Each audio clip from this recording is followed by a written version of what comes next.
This episode is brought to you by SmartVestor. Connect with an investing pro near you at RamseySolutions.com/SmartVestor. Corey's going to start us off, John, in Detroit, Michigan. Corey, how can we help today?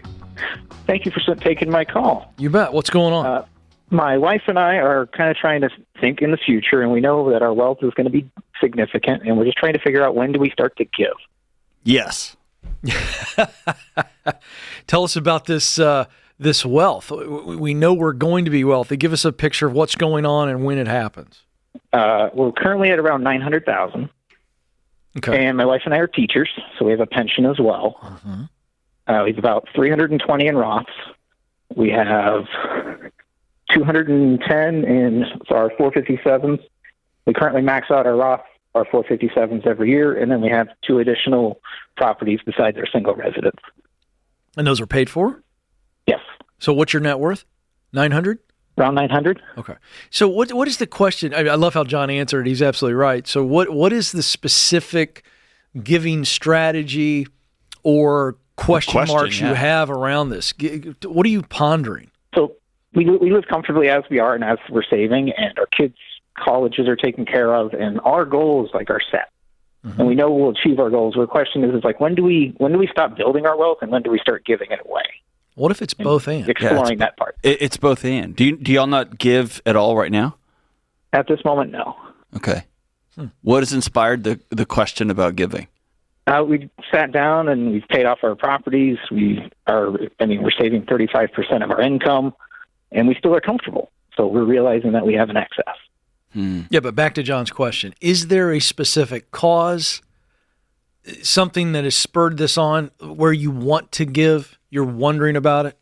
Well, we're maxed out. We have a child that's going to be leaving daycare, going into kindergarten. That's when we kind of really sat down and what do we do with this additional money?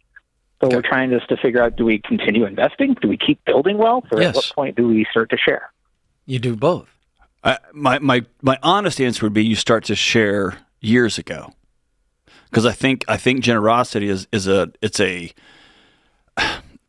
position. It's a stance you take on the world.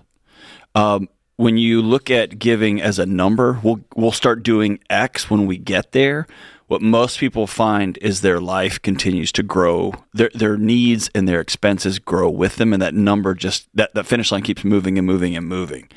So giving is a way of being. It's a way of going through the world saying, I got struck by lightning in that I married well, my jobs have been stable, I've worked out, I was left an inheritance, I worked really hard, I owned a small porta potty company, and then all of a sudden some guy bought 40,000 acres next to us and now I'm a million, like whatever the posture is, or I'm a person of faith and every single breath I take is a blessing, and so I'm a pass through, I'm going to let so much of this go back to those who need. Whatever your position is, every single psychological study, every single faith community throughout all of human history has wired into it generosity, giving, being a pass-through.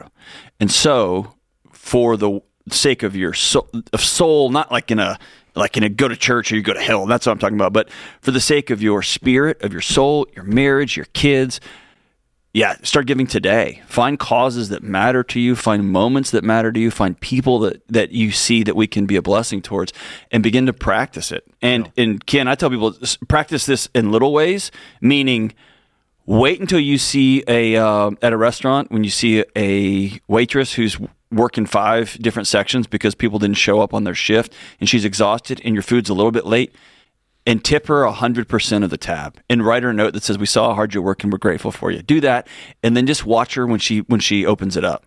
Yeah.